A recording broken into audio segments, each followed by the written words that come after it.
Radio 710 Keel is your news and weather station. State Senator Ryan Gatti. Morning, Mr. Ryan. How you been?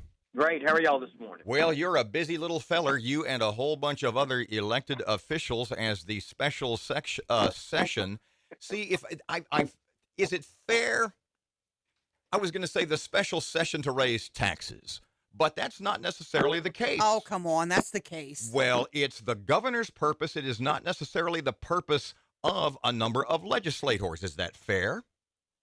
Yeah, that's fair. I think the special session is it's really something I think that should have been done every year for the last 8 years because, what you're supposed to do with a budget is you're supposed to plan where your money's going to go.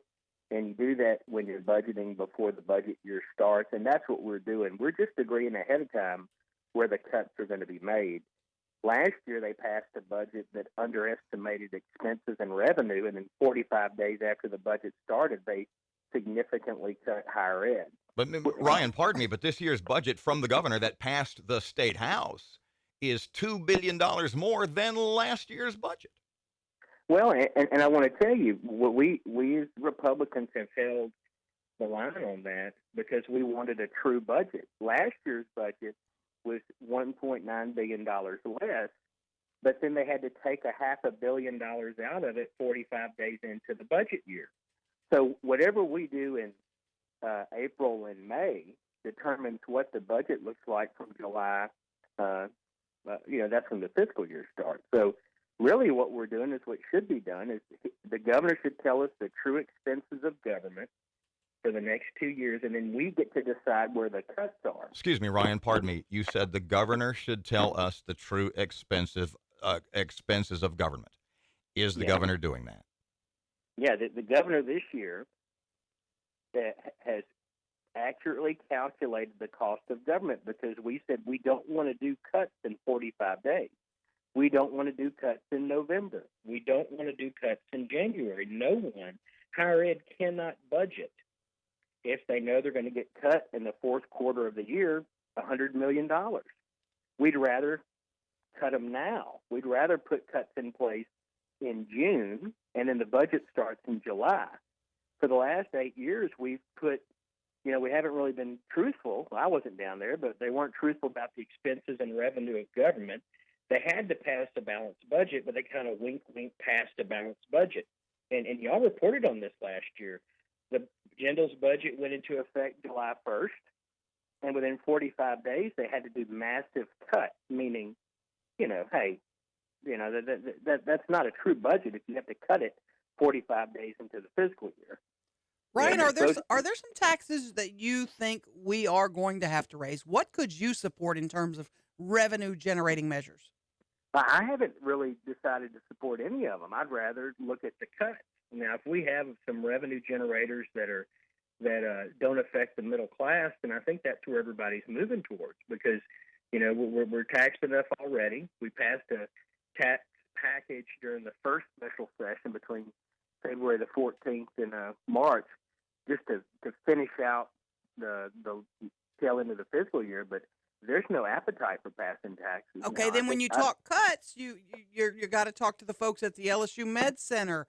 TOPS looks like it's only going to be 48% funded. Do you expect that will really happen? Well, I think there's a very good chance we'll see. But here's the question you have to ask.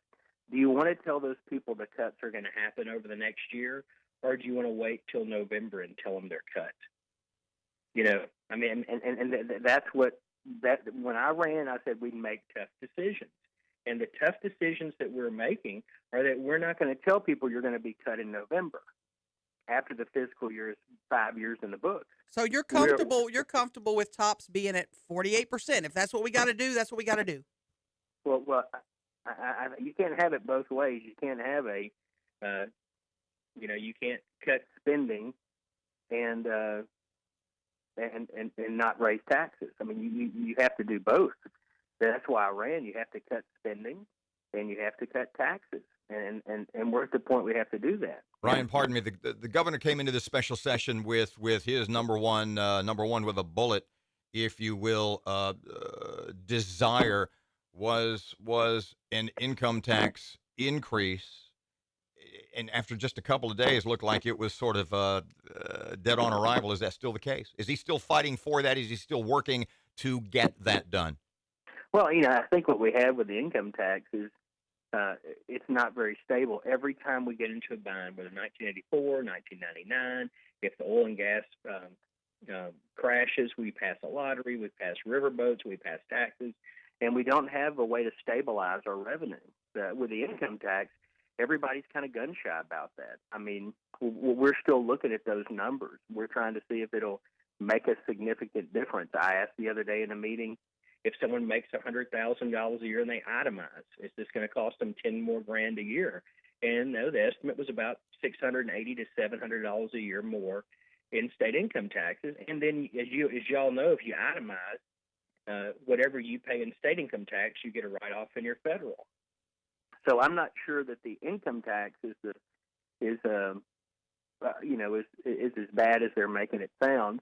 I'm not necessarily for it because a lot of my constituents own small businesses, and I've asked them to talk to their accountants to see if it would make a significant difference in the bottom line that they pay in state and federal taxes. Ryan, let me ask you this. Just about a minute, kids. Yeah, you're new down there, but every year it seems they fight to keep LSU Med School here in Shreveport open. Are you optimistic that y'all can hold those doors closed and keep the doors open? Yes, I fight hard every day. I talk to the chancellor, Dr. Gatti. We visit with the governor. We have meetings at least once a week about the med school in Shreveport. But it does get a double hit when we do tough cuts because it is higher ed, because it is a school in the higher ed system, and secondly, it is part of DHH because it is a hospital. So when you hear cuts to hospitals and higher ed, Shreveport specifically gets a double hit. And the med school puts, over $1 billion a year into our economy. There's only 144 med schools in the United States. I think we have to do whatever it takes to save the med school, and that's where I am. I support those doctors. I support the chancellor, and I think that we can make that system work. Everybody knows if you get hurt anywhere in the area, you want to be taken to LSU, to that trauma center. Senator Ryan Gatti, we can't thank you enough for your time this morning. I hope we'll chat with you again later this week. Wonderful. Thank you. You bet. Take care.